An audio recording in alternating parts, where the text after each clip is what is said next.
There was a guy named Wallenda, Karl Wallenda, I think was his name, and he was a tightrope walker. And he walked a tightrope one day in in Puerto Rico, I believe it is, that was stretched between two buildings. And he was probably the world's greatest tightrope walker. Karl Wallenda, I think was his name, Wallenda.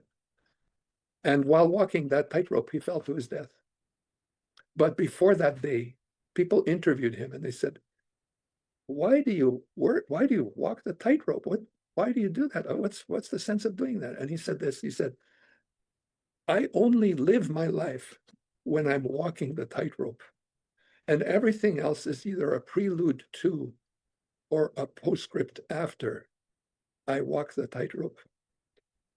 He loved that so much that he was willing to risk his death to do it. And the same can be true for many other people. For example, Elvis Presley, I read a lot about Elvis Presley. And he said that the only time he really lives is when he performed in front of an audience. Everything else was either preparation for or, wrap up after.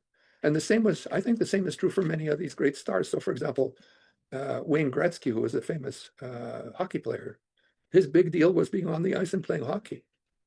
And you talked about it with flow. You mentioned the word flow. So it's that you're in your zone. They call it as a sports personality. You're playing tennis. Arthur Ashe used to talk about being in the zone where he's so focused and it's what he's here to do.